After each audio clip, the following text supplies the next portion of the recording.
시간 하나님 말씀 보도록 하겠습니다. 모두 자리에서 일어나셔서 갈라디아서 3장 1절부터 14절까지 있는 말씀을 교독으로 봉독하겠습니다. 갈라디아서 3장 1절은 신약 성경 304쪽가량에 있습니다. 1절을 제가 먼저 읽겠습니다. 어리석도다 갈라디아 사람들아, 예수 그리스도께서 십자가에 못 박히신 것이 너희 눈앞에 밝히 보이거늘 누가 너희를 꾀더냐?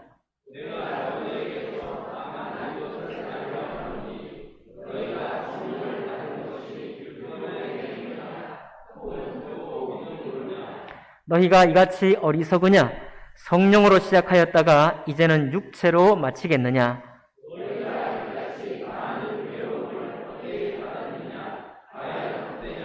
너희에게 성령을 주시고 너희 가운데서 능력을 행하시는 이의 일이 율법의 행위에서냐 혹은 듣고 믿음에서냐?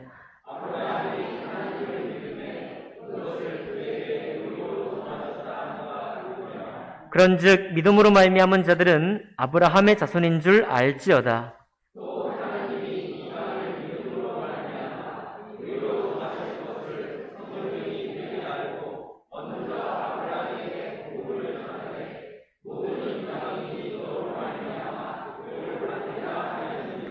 그러므로 믿음으로 말미암은 자는 믿음이 있는 아브라함과 함께 복을 받느니라.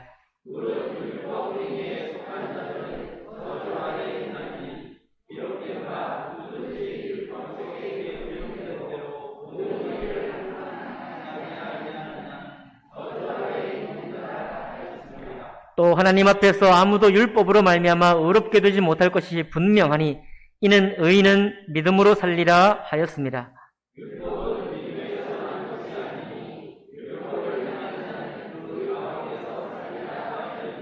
그리스도께서 우리를 위하여 저주를 받은 바 되사 율법의 저주에서 우리를 속량하셨으니 기록된 바 나무에 달린 자마다 저주 아래 있는 자라 하였습니다.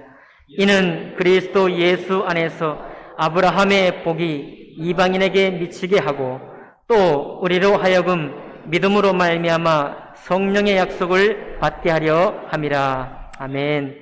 말씀과 예배를 위해 기도하겠습니다.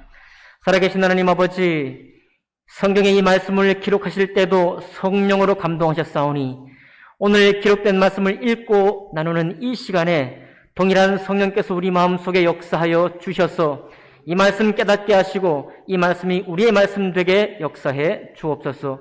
감사드리며 귀하신 우리 주 예수 그리스도 이름으로 기도하옵나이다. 아멘. 자리에 앉으시겠습니다. 오늘 읽은 말씀을 본문으로 해서 그리스도인의 눈에 생생한 일이라는 제목으로 하나님 말씀 나누겠습니다. 탤런트 강서구를 아시나요? 강서구는 올해 2022년 1월 27일에 백신 3차를 맞고 한쪽 시력이 악화되었습니다. 어느 정도였냐면 실명의 위기감을 느낄 정도로 눈이 나빠졌어요. 무서워서 내가 내일 아침에 눈이 멀지도 모른다는 그 무서움 때문에 밤에 잠을 자지 못했을 정도다라고 합니다. 그리고 또 깨어있는 동안에는 낫게 해달라고 기도를 또 많이 했다고 해요. 기도하면서도 어떻게 될지 모르니까 눈을 감고 걸어보는 연습도 했다고 합니다. 눈이 실명되면 어떻게 될지를 모르기 때문에. 강서구라는 사람이 목소리가 워낙 편안하고요. 진행도 워낙 잘해가지고 CBS 라디오 클래식 프로그램을 아침마다 아주 멋스럽게 진행했지만은 그만둘 수밖에 없었어요. 라디오는 안 보이는데 왜 그만두냐고 하실지 모르지만 여러분 음악을 틀기도 하고 사연을 읽어야 돼요. 편지 오는 사연을 읽어야 되는데 눈이 안 보이면 사연을 읽을 수가 없죠. 그러니 안 보이는 라디오라도 계속 진행할 수가 없는 것입니다. 보는 것이 이렇게 중요합니다. 또 무엇을 보는가도 훨씬 더 중요하죠. 세상에 섬기는 이 직업의 일에도 이렇게 보는 것이 중요한데요. 그러니까 우리가 보는 것으로 판단하죠. 또 보이는 것으로 평가하죠. 신입사원 뽑는데도 열심히 하겠습니다. 내가 이 한 번 바쳐서 내가 이 회사를 살리겠습니다. 아무리 소리를 쳐도 안 뽑아주죠. 안 뽑아줍니다. 왜냐하면 그의 이력과 그의 답변하는 태도 속에서 무언가 보여야 하는데 그냥 잘하겠습니다 하는 것만으로는 안 뽑아준다고 합니다. 세상에 살아가는 데는 이 모든 것이 필요해요. 또 우리는 상당히 오랜 동안 어려서부터 나이가 들기까지도 누군가에게 잘 보여주는 일, 또 좋은 판단을 받기 위해서 애를 씁니다. 믿음은 좀 다를까요? 믿음으로 사는 것은 다를까요? 예, 여러분, 믿음도 어찌 보면 마찬가지의 모습입니다. 믿음에도 여러분 눈이 있어야 돼요. 믿음으로 보아야만 신앙생활, 믿음 생활을 잘 할 수 있습니다. 보지 못하면 할 수가 없다는 것이죠. 그런데 비슷한 꼴이지만 믿음으로 보는 건 좀 다르죠.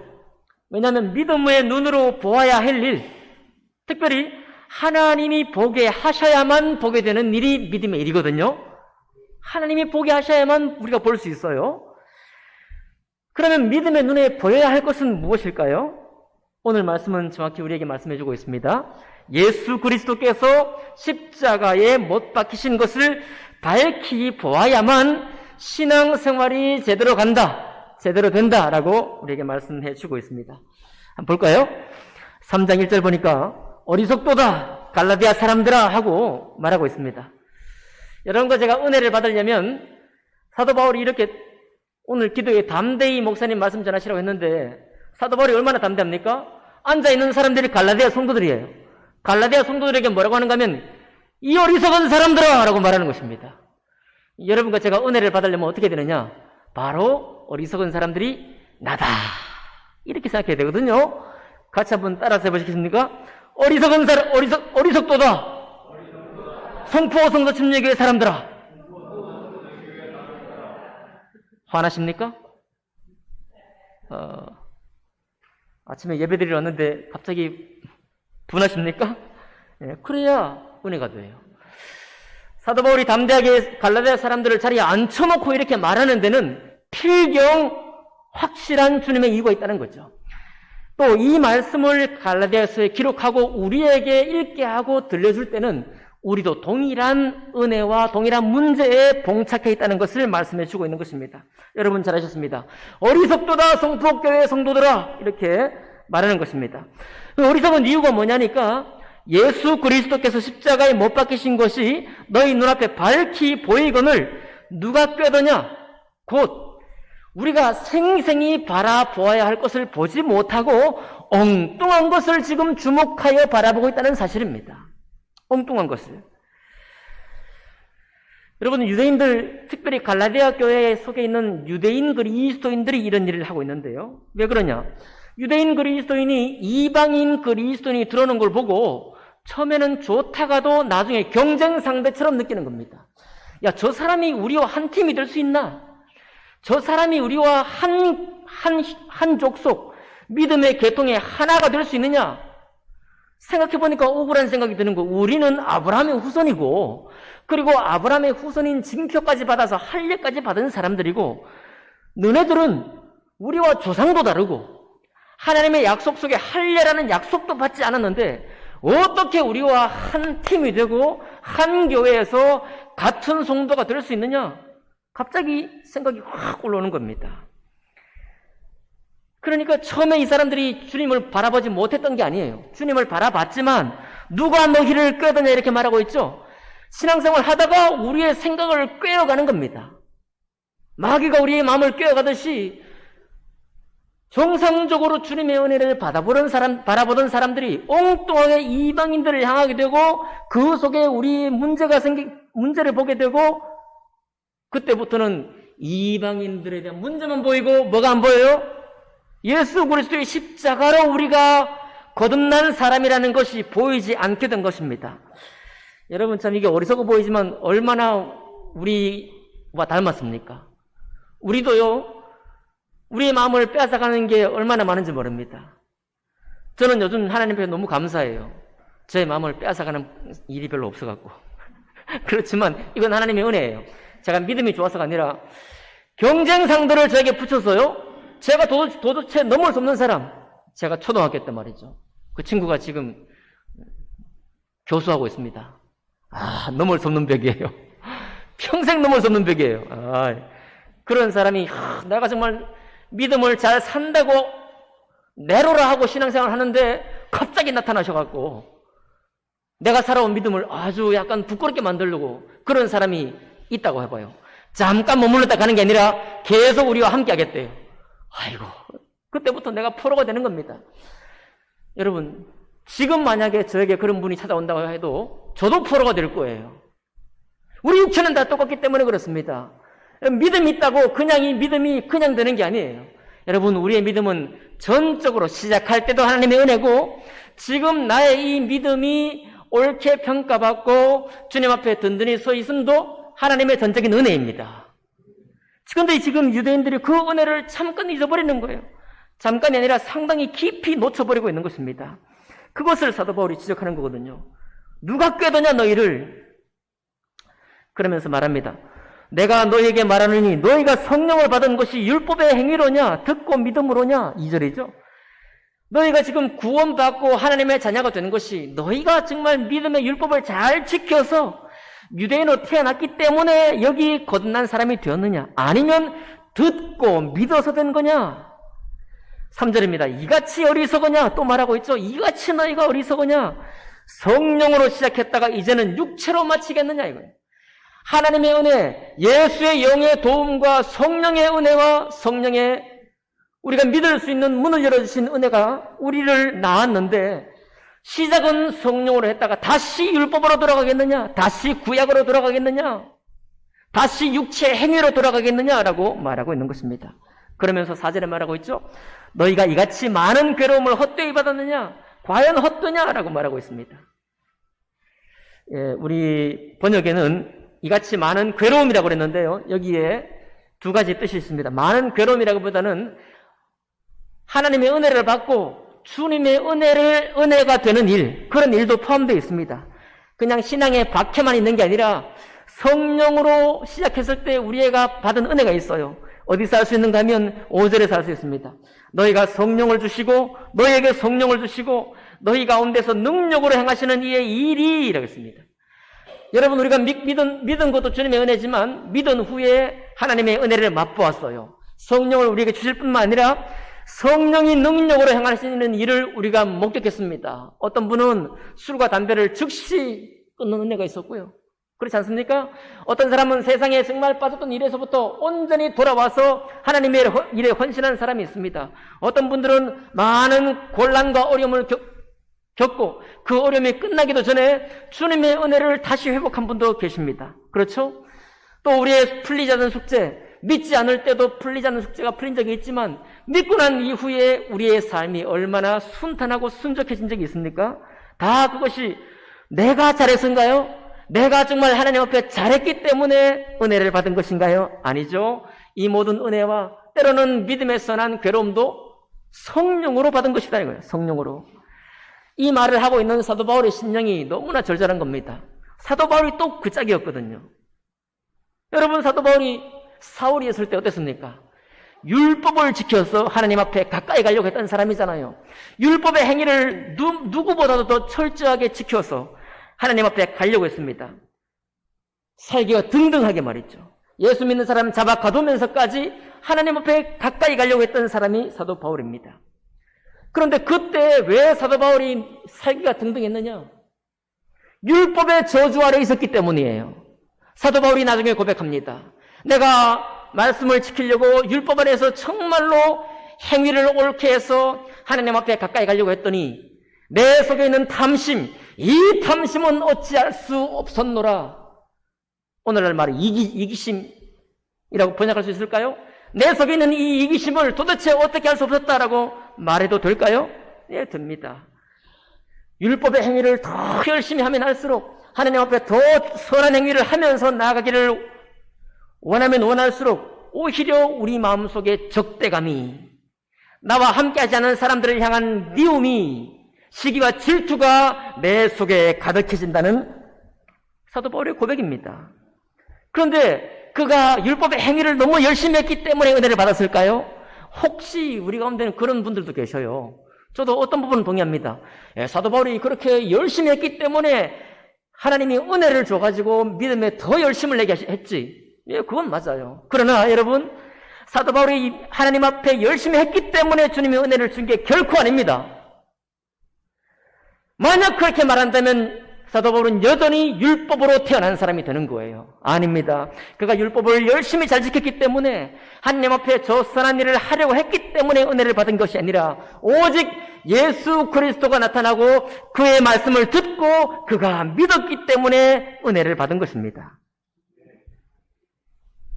여러분, 율법의 저주 아래 있던 사울은 눈에 비늘이 씌어진 사람이었습니다. 그는 오늘날 우리처럼 그리스도를 생생히 바라봐야 하는데 생생하게 바라봐야 할 그리스도가 없는 거예요. 오직 사도 사울의 눈에는 하나님의 말씀을 잘 지켜야 되겠다. 자기와 함께 배웠던 사람들, 그 수고하고 노력하는 사람들, 그 사람들로부터 받는 인정, 이런 것만 잔뜩 있었습니다. 그런데 하나님이 예수님 만나게 하고서 사흘 동안 앞이 보지 못하게 했잖아요. 사흘 동안 눈이 멀어졌습니다. 그리고 예수 그리스도께 꼬꾸러지고 믿음이 그 마음에 들어가는 그 순간 어떻게 됐나요? 눈에서 비늘 같은 것이 벗겨져. 아멘 합시다. 아멘. 눈에서 비늘 같은 것이 벗겨져 다시 보게 되었습니다. 그때 사도 바울이 다시 보기 시작해서 사울이 사도 바울이 되고, 그때 다시 보기 시작했을 때부터는 이전에 보던 것은 눈에 안중이 들어오지 않았습니다. 이전에 보던 것은 자기 눈으로 본 것이고, 이제 지금부터 보게 되는 것은 주 예수 그리스도께서 십자가의 공로로 우리를 어떻게 구원하시고 이 땅에 수많은 사람을 어떻게 진리 가운데 인도하시는지 바로 그것을 생생히 바라보게 된 것입니다. 그것만 보이니까 사도 바울이 입술에서 뭐를 말해요? 예수는 그리스도라. 예수는 살아계신 하나님의 아들이시다. 이것을 전하게 됐잖아요. 아멘입니까? 아멘. 여러분, 그렇습니다. 성도는요, 믿음의 생활이 여기 신약에도 많은 약속의 말씀이 있죠. 많은 명령의 말씀이 있습니다. 우리가 지켜 순종해야 마땅한 많은 말들이 있습니다. 그런데 지켜 순종해야 될 말씀 속에 거기에 그냥 집착이 되어버리고 주님의 십자가의 공로가 흐려지게 되는 순간 우리는 저주 아래 들어갑니다.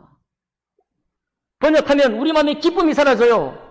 우리 마음에 감사가 사라집니다. 우리 마음에 찬양이 사라져요. 그게 바로 무엇을 말하느냐? 율법의 행위에 붙잡히게 된 겁니다. 어리석게 된 겁니다. 주님의 은혜로 내가 거듭난 것을 잊어버리고, 그리고 이제는 성령의 능력을 힘입어 살 것을 잊어버리고 다시 육체를 바라보게 되니 어리석다라고 사도 바울은 말하고 있는 것입니다. 우리가 계속 거기에 머물러 있어야 될까요?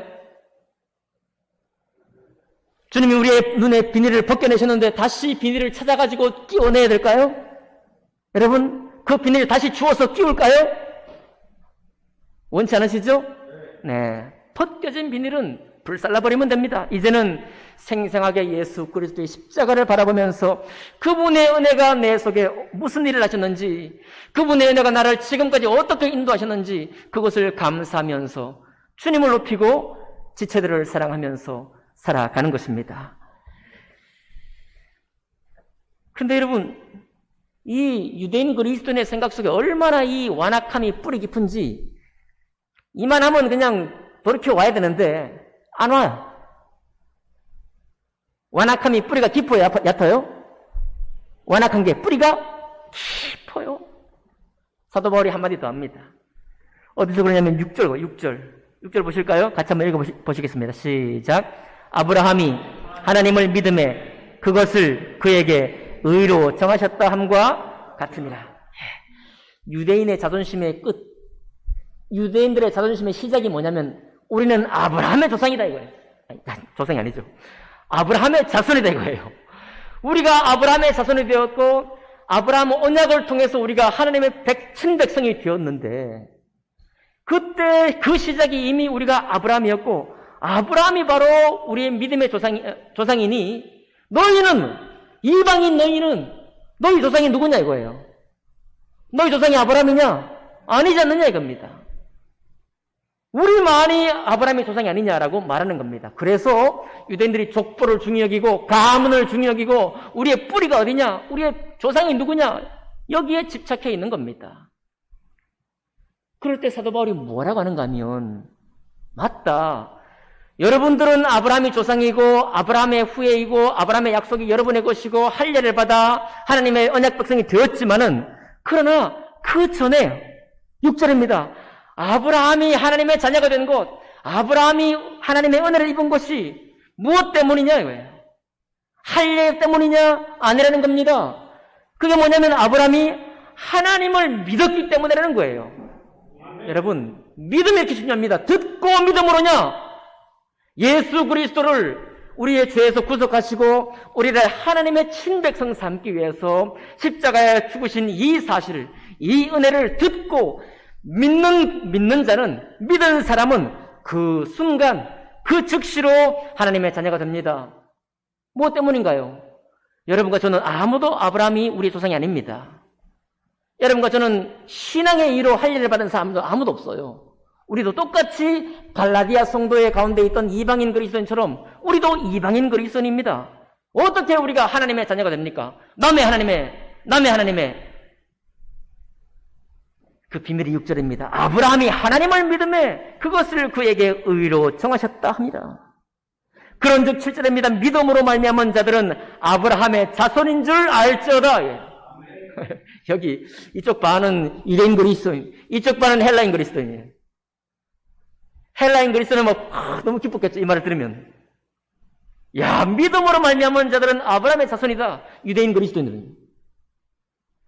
은혜는 되지만은 속에 꽁하겠죠. 그래도 피가 다르고 조상이 다르고 살아온 역사가 다른데 우리가 같다고? 라고 했을 것 같습니다. 그러나 말씀은 이것을 증거합니다.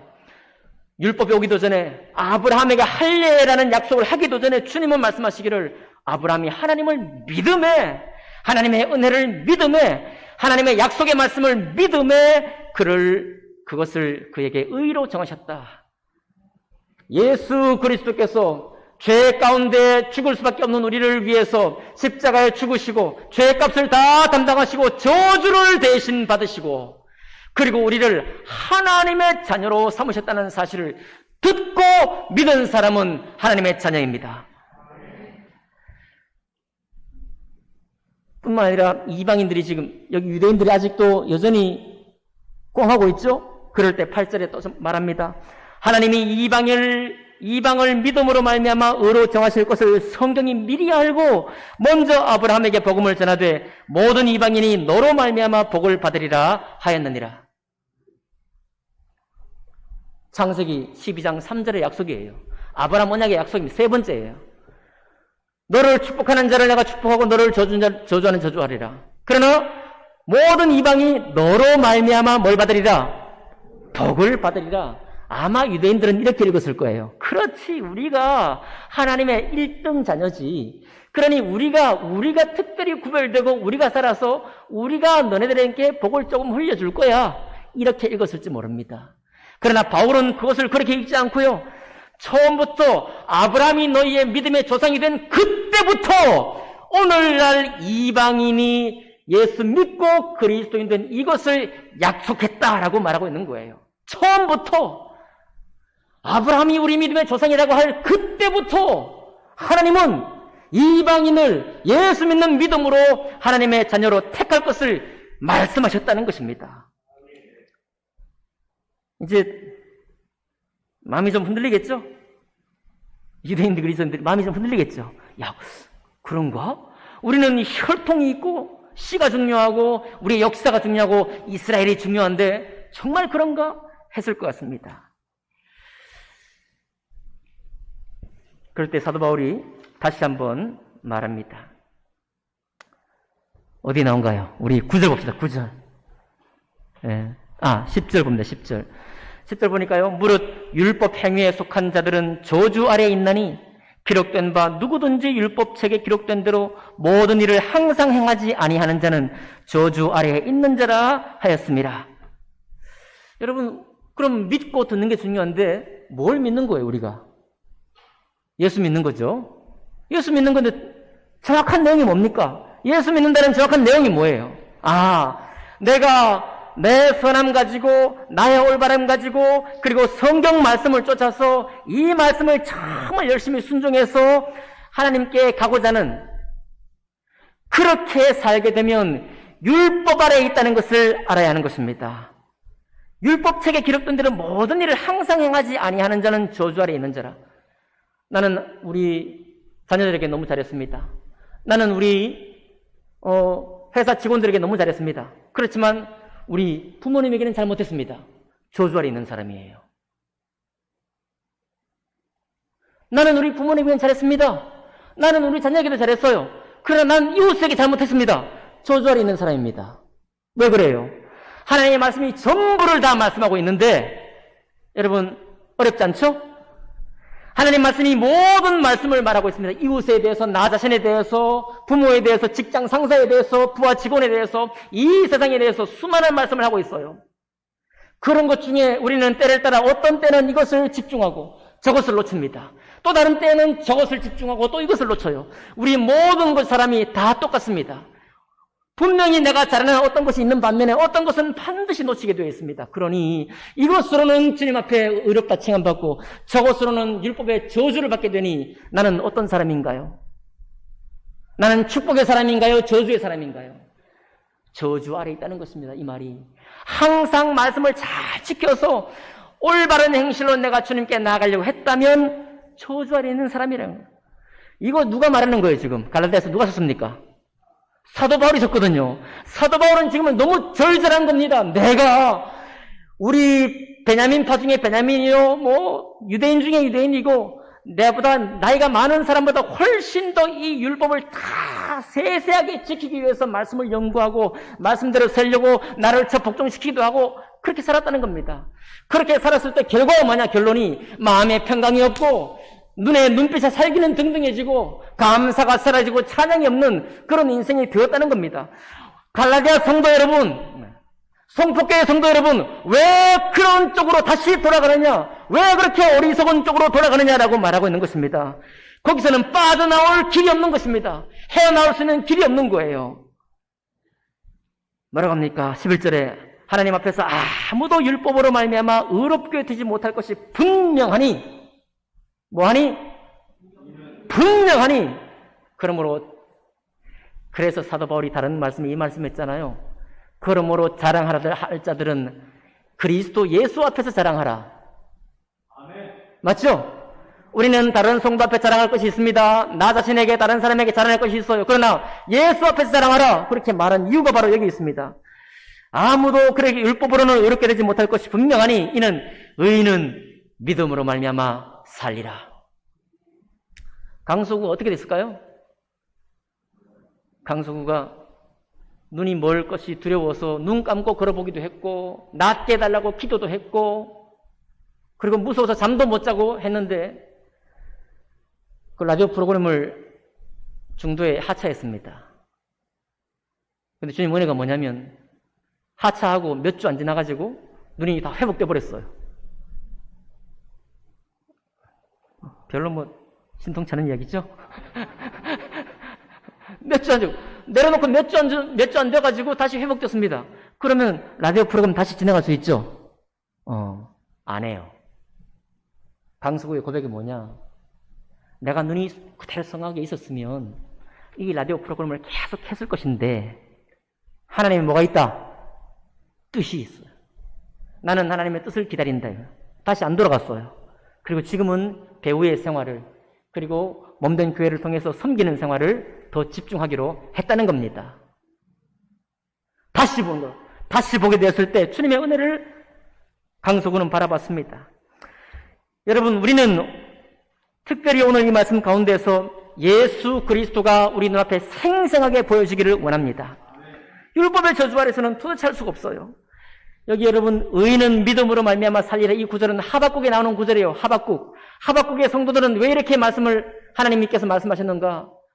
우리 믿는 유대인들, 옛날 말이에요. 믿는 유대인들은 믿는 유대인들이 하나님 말씀을 안 지키니까 하나님, 우리만 지키는데 저 사람들, 우리 유대인들 저렇게 말씀 안 지키는데 가만 계십니까? 라고 하나님을 따져 물었습니다.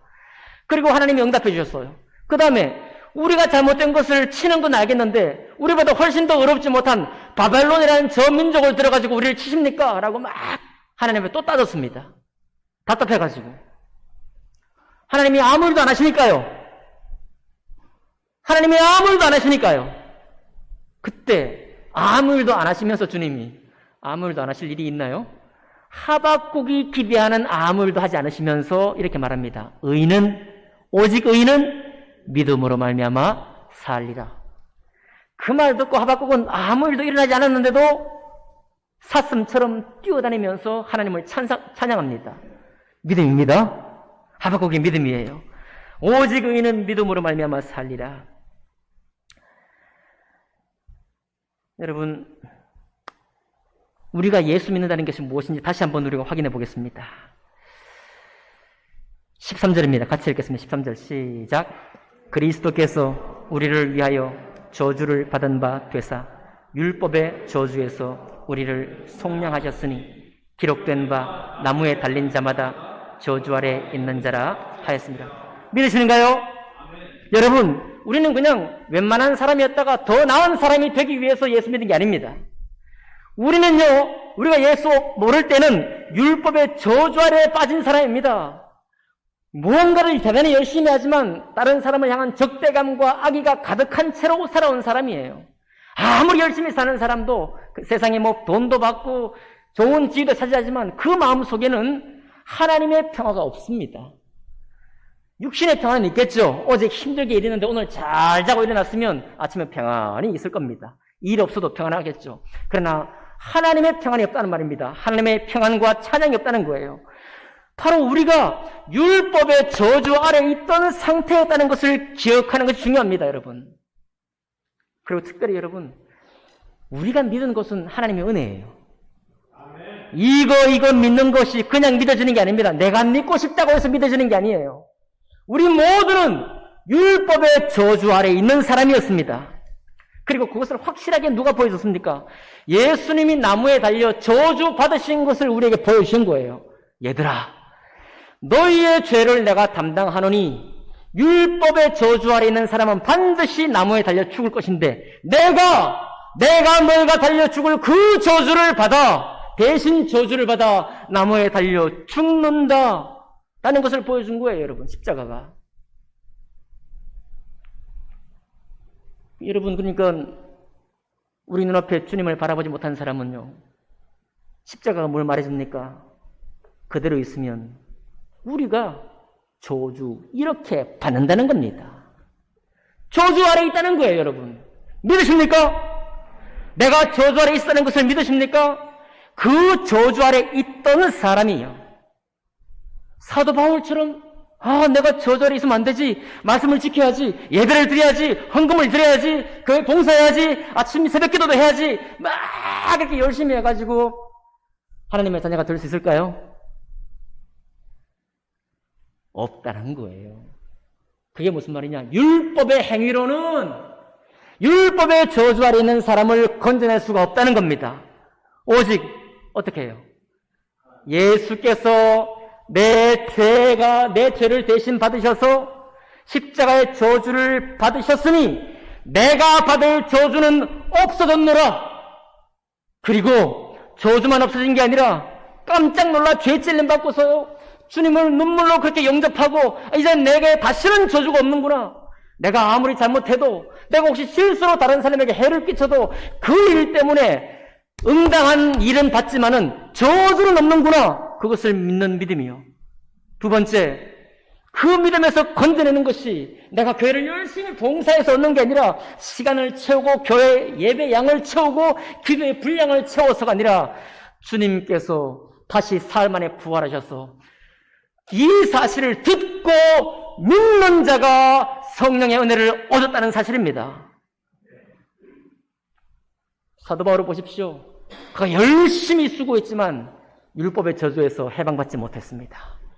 어떨 때 그가 해방받았습니까? 예수 그리스도가 내가 받을 저주를 대신 받으셨다는 사실을 듣고 믿었고, 그분이 사흘 만에 부활하신 주님이라는 것을 믿었고, 내가 이 사실을 듣고 믿으면 그 순간 내가 하나님의 자녀가 된다는 그 믿음을 가졌기 때문입니다. 여기 이방인 그리스도인이 어떻게 예수님 그리스도인이 됐습니까? 어떻게 그리스도인이 됐어요? 예수 그리스도를 듣고 믿었기 때문입니다. 근데 우리 가운데는 아직 이것이 믿어지지 않은 분들이 계셔요. 방송을 듣는 사람 중에도 계십니다. 이것이 믿어지지 않으면요, 신앙생활이 헛되입니다. 헛되요. 뭐라고 하고 있습니까? 4절에 너희가 이같이 많은 괴로움을 헛되이 받았느냐? 과연 헛되냐? 너의 신앙생활이 과연 헛될 것이냐 이거예요. 우리가 예배를 드리는 것이 헛된 예배가 될 것이냐 이 말입니다. 얼마나 안타까운 마음으로 사도 바울이 지금 말하고 있는 겁니까? 얼마나 자기 삶을 바라보면서 깜짝 놀라서 그 마음에 얼마나 뜨거운 심령으로 지금 이 말씀을 부르짖고 있는 것입니까? 어리석도다 갈라디아 사람들아.